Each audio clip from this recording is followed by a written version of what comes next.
Compañeras, compañeros, gracias por haber desafiado al calor, a la temperatura y estar compartiendo este plenario con nosotros. Y gracias por quedarse, porque se ha hecho tarde, la verdad. Pero hemos podido escuchar todos excelentes exposiciones y discursos de cada uno de los compañeros que tenemos hoy acá presidiendo el plenario. Yo voy a tratar de dejar algunas ideas y ser lo más preciso y lo más corto posible, habida cuenta de todo esto que decía anteriormente.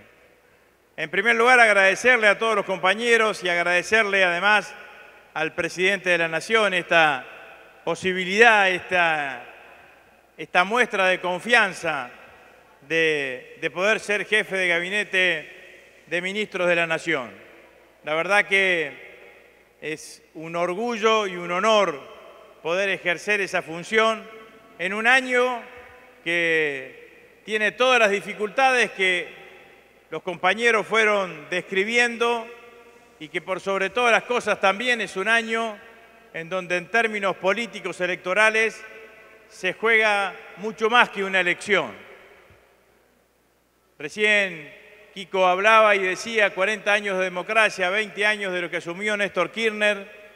Nunca en estos 40 años de democracia, nunca desde que asumió Néstor, teníamos frente una derecha tan desembosada, una derecha que claramente te dice lo que viene a hacer, te dice lo que quiere, para qué quiere venir a tomar el poder. Yo vengo diciendo hace bastante tiempo que creo que en esta elección se juega una parte del sentido de la historia, porque por primera vez vamos a enfrentar una fuerza política que dice que el problema de la Argentina es el peronismo, que el problema de la Argentina es el populismo, y el populismo en la Argentina es el peronismo. Como dijo Macri el año pasado aquí en la Fundación Libertad, van a tener el honor de compartir esta ciudad el martes con Macri de vuelta. Yo por suerte no voy a estar acá, digamos, ¿no?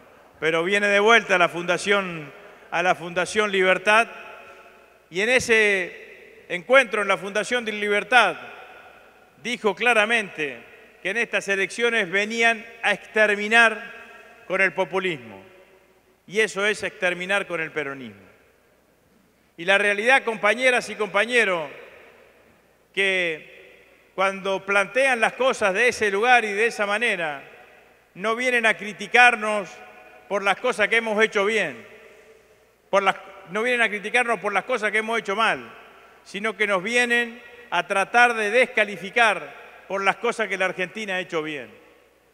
Vienen con las recetas clásicas del liberalismo. El problema es que la Argentina no crece es porque no hay productividad. Y no hay productividad porque los salarios son altos en la Argentina. Y los salarios son altos en la Argentina además porque existen las leyes laborales. Y además de las leyes laborales existen las convenciones colectivas. Y además de las convenciones colectivas existen los sindicatos. Entonces hay que barrer absolutamente con todo eso. Y así con cada una de las cuestiones, compañeras y compañeros. También vienen a restringir las libertades individuales.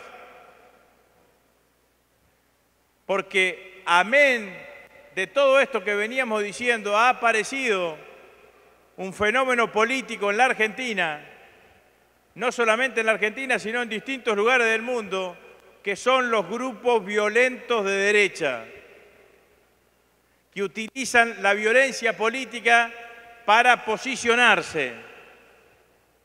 Acá en el mundo se le ha dado más dimensión de lo que aquí mismo en nuestro país a lo que fue el intento de magnicidio contra Cristina. A pocos días después de que había sido las elecciones parlamentarias en los Estados Unidos, las elecciones de medio tiempo el año pasado, el Washington Post, uno de los diarios más importantes, el editorialista hablaba de que había sido la campaña más violenta desde el punto de vista político en Estados Unidos, y ponía en la misma línea de gravedad el asesinato al ex premier japonés con el intento de asesinato a Cristina, con la agresión a Nancy Pelosi, que en ese momento era la presidenta de la Cámara de Diputados, de la Cámara de Representantes de Estados Unidos. Y esa derecha violenta está apañada, directa o indirectamente, por las expresiones más extremas de la derecha política. No hubiese existido Bolsonaro si no existía Trump. No hubiese existido el intento de golpe a Lula en enero de este año si no hubiese existido la toma del Capitolio. Por eso es tan grave, compañeras y compañeros, que ante un hecho como fue el intento de asesinato a la vicepresidenta, la presidenta del principal partido opositor no se haya expresado, no lo haya condenado. Porque si hubo un momento en la Argentina en donde estuvo en peligro la democracia fue aquella Semana Santa de 1987. Y en esa Semana Santa de 1987, con el intento de golpe cara pintada, el peronismo unívocamente, con Antonio Cafiero, con Ítalo Luder, con otros compañeros, se puso al lado de Raúl Alfonsín a defender esa democracia, que solamente tenía 3 años y medio. Y lo que trajo como consecuencia esa actitud unívoca de la dirigencia política, que los posteriores intentos o asonadas cara pintadas siempre fueron de menores repercusiones. Eso era lo que merecía el repudio del intento de magnicidio para con Cristina. No por Cristina solamente, sino por todo lo que significa el regreso de la violencia política en la Argentina, porque si no se condena el hecho, se lo justifica. Si no se condenan a los grupos que ejercen violencia política, se los protege. Y claramente, compañeras y compañeros, hay que estar atentos a todo eso. A mí me parece que además nosotros en este año tenemos que pensar que los escenarios políticos son escenarios políticos en donde se juegan otro tipo de cuestiones o se utilizan cosas que a 40 años de democracia nosotros creíamos que en las campañas políticas no se pueden utilizar. Déjenme pensar mal. Hace tiempo que digo que para decidir bien hay que pensar mal. ¿Cómo puede ser que a las 2 horas del discurso del presidente en la Asamblea Legislativa teníamos la mitad del país sin luz por focos de incendio que casualmente se hicieron debajo de las líneas de alta tensión? Nadie cree en la Argentina que el abominable hecho que sucedió en el supermercado de la familia Rocuso no tenía la intencionalidad de generar lo que generó. No solamente se nacionalizó el hecho, sino se mundializó por lo que significaba. Entonces, yo creo que hay que estar muy atentos, porque hay un proceso complicado de cómo se mueven los distintos actores políticos y económicos en la Argentina. Miren, compañeras y compañeros, esta cosa que algunos intentan decir, que se terminó el lawfare, que no tiene sentido, no es así. No es así.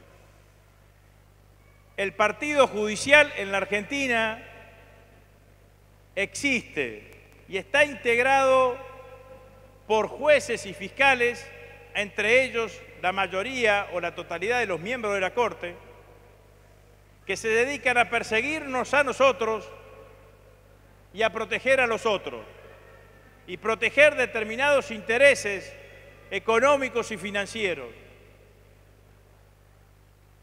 La Corte Suprema de Justicia, que además ejerce funciones de superintendencia ante el escándalo ese del agua escondido, ni siquiera pegaron un tirón de oreja. Ni siquiera le dijeron, che, esto no se puede hacer. No pueden hacer facturas truchas para justificar un viaje que no deberían haber hecho. Son jueces, son camaristas. Pero la realidad, compañeras y compañeros, que el partido judicial, utilizando discrecionalmente las herramientas que le da la justicia argentina, termina generando decisiones propias de inventos de causas judiciales que después son trasladadas al conjunto de la sociedad por el peso hegemónico que tienen los medios de comunicación. Entonces, el partido judicial te genera el lawfare. Los medios de comunicación te generan sentidos y conductas. Muchos de los argentinos deben haber pensado que el alegato de Luciani, que era el fiscal que acusó a Cristina, era la sentencia definitiva. ¿Por qué pensaron eso? Porque ese alegato tuvo difusión enorme y las exposiciones de la defensa, ninguna. Y las redes sociales te viralizan los discursos del odio. Y entonces, lawfare, construcción de sentido, viralización de los discursos del odio, te dejan a la puerta de la violencia política. Hay que decirlo también, compañeras y compañeros, la violencia política en la Argentina empezó en el año 2008 con la 125. La primera vez que le dijeron yegua a Cristina y que se lo pusieron en un cartel fue en la 125. La primera vez que te insultaban por la calle, que iban a tu casa y que además creían que tenían razón. No solamente creían que tenían razón, que tenían derecho a hacerlo. Fue en ese momento. Entonces, hay una cantidad de elementos que se juegan en esta elección. No solo lo que significa el hecho de lo que siempre termina siendo y naturalmente el mayor componente del voto, que es la situación económica. También están en juego el tipo de democracia en la cual queremos vivir. También está en juego las libertades individuales y el respeto por los derechos humanos. Todo eso se va a poner en juego en estas elecciones. Porque está claro que lo de Bolsonaro, con lo de Trump, con la toma del Capitolio, lo de Bolsonaro, los bolsonaristas acampando frente a los regimientos militares y generando lo que generaron, te estaban dando una señal que tenés que entenderla, porque si no después te va a pasar y va a decir, ¡ay, cómo pasó esto! No están dispuestos a quedarse cruzados de brazos cuando pierden unas elecciones. Si pierden las elecciones van a intentar llegar al poder por otros medios. Eso es lo que te están diciendo. Eso es lo que tenemos que interpretar nosotros. Si no, estaríamos siendo y mirando otra película. Entonces me parece que esta es una campaña electoral en donde a los compañeros, candidato a presidente o candidata a presidente que le toque, tiene que ideologizar la campaña. Tenemos que ideologizar la campaña, tenemos que hablar de una cantidad de cuestiones, porque son las cuestiones que finalmente van a terminar siendo condicionadas en función del resultado electoral. Lo otro que yo quiero decirle, compañeras y compañeros, no quiero escaparme del tema de todos los días, que es la situación económica de la Argentina. Lo vengo diciendo hace muchísimo tiempo y lo voy a volver a ratificar ahora. La economía, nosotros recibimos en el 2019 una economía con el 54% de inflación, con el 12% de desocupación, y de 4 años que gobernó Macri, 3 años hubo recesión económica, así que no hubo actividad económica suficiente como para generar puestos de trabajo. A ese escenario se le agregó la pandemia. ¿Qué significó la pandemia en la Argentina y en todo el mundo? Entre otras cosas, inflación. Entonces, cuando un país tiene 3% de inflación y pasa a 9%, triplica su inflación. Y eso es sostenible. Ahora, nosotros empezamos con el 54% de inflación. No teníamos el 3%. No es que hoy la inflación viaja al 100% y que pasamos del 0 al 100. Pasamos del 54 al 100. Y tuvimos la pandemia, que generó inflación en todo el mundo. Y tuvimos la guerra, que nos hizo gastar el año pasado 5.000 millones de dólares más de las reservas de nuestro país, porque el neteo que hubo entre lo que importábamos de energía y lo que exportábamos de commodity nos dio una diferencia negativa de 5.000 millones de dólares más. Aunque importamos menos energía porque producíamos más y porque teníamos un convenio con Brasil. Tener menos reservas significa menos crecimiento económico, porque no podemos importar los insumos que necesitas para crecer. No podés resolver la demanda que te genera el conjunto de la sociedad. Por lo tanto, también te impacta en la inflación. Y además, cuando te caen las reservas, te aparecen las expectativas de devaluación. Que el dólar se va a ir arriba, y eso también te genera expectativas de devaluación. Y encima ahora tenemos la sequía, que los más negativos dicen 20.000 millones de dólares menos, los otros hablan de 14, 15.000 millones de dólares menos.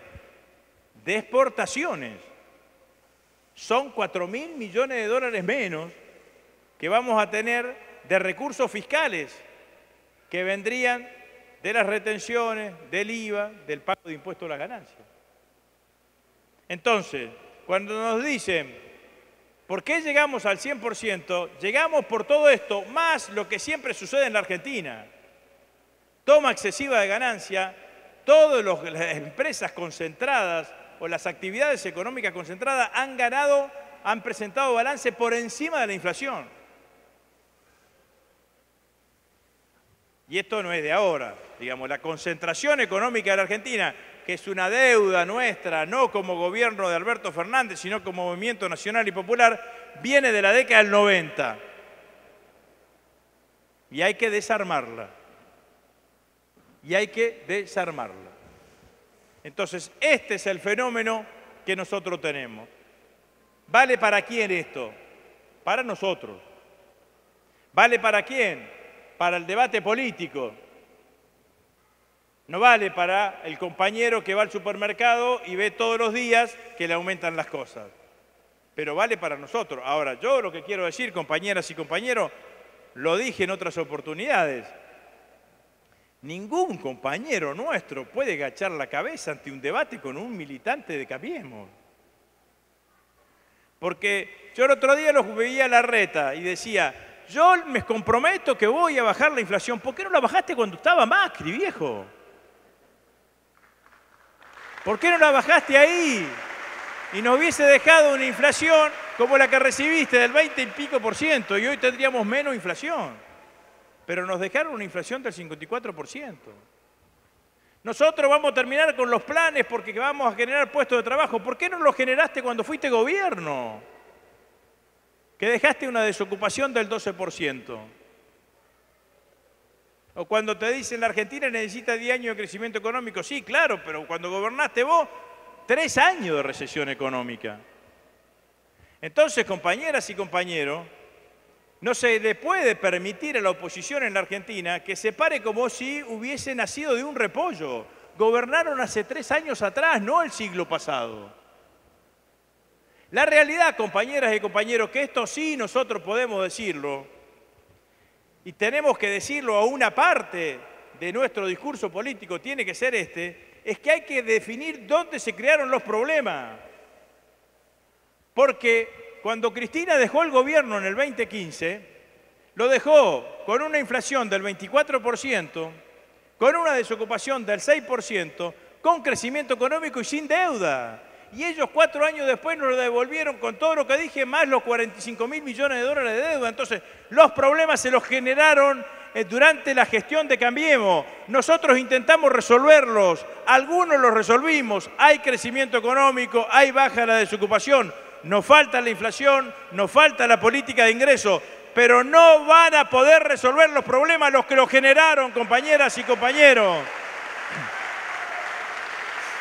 Y nosotros tenemos que decirle a los argentinos que confíen 4 años más en nosotros para obtener el tiempo necesario para resolver todos los problemas que generaron ellos solamente en 4 años de gestión, compañeras y compañeros.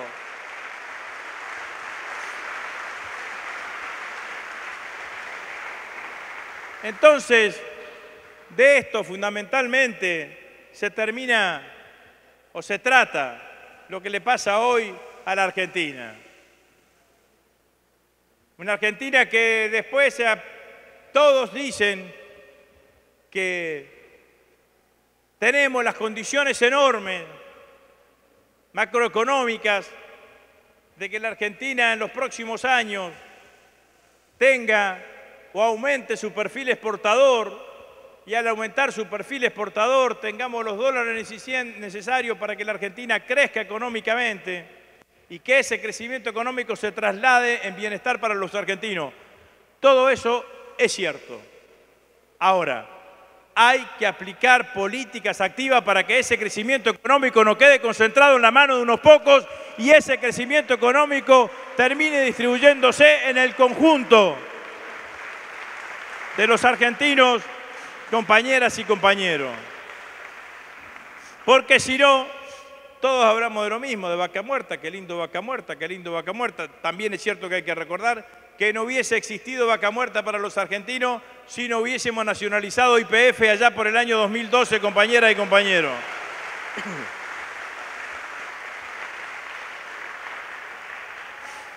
Entonces, yo sé también que,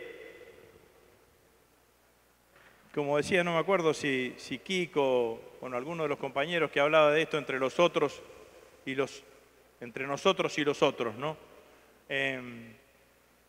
Que muchas veces genera desazón entre los compañeros cuando ven diferencias políticas dentro de nuestra coalición. En algún momento se van a resolver. Esa es la buena noticia. ¿Por qué se van a resolver? Porque encontraremos la fórmula de que se resuelvan de la mejor manera posible. Es difícil porque, amén de todas las condiciones externas que hemos tenido, es la primera vez que el peronismo gobierna en el formato de coalición. Y si ustedes ven, en estos 40 años también, el sistema político argentino ha mutado. En el 83 teníamos 2 partidos, 40 años después tenemos 2 coaliciones. Las coaliciones siempre tienen tensiones, siempre tienen debate, siempre tienen miradas distintas, acentos distintos. Claramente eso está pasando en nosotros, también le pasa a los otros, por suerte, que también están y tienen sus situaciones, Ahora, claramente, compañeras y compañeros, en algún momento yo confío en la inteligencia, el compromiso y el patriotismo de nuestros principales dirigentes para encontrar la mejor alternativa electoral que nos permita ganar las próximas elecciones. Sí creo que independientemente que sea quien sea, compañero o compañera que sea candidata, hay 2 cosas que tienen que estar presentes. Ningún candidato oficialista gana las elecciones si no es oficialista. Para decirlo más claramente, ningún candidato oficialista va a poder ganar las elecciones si no reivindica las mejores cosas que hizo este gobierno durante los 4 años de gestión, compañeras y compañeros.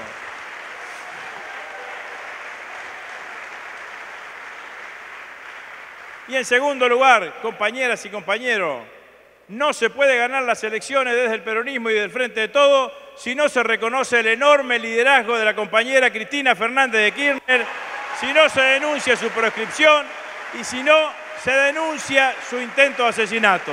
Muchísimas gracias, compañeras y compañeros, a seguir militando con mucha fuerza, con mucha energía. Muchas gracias.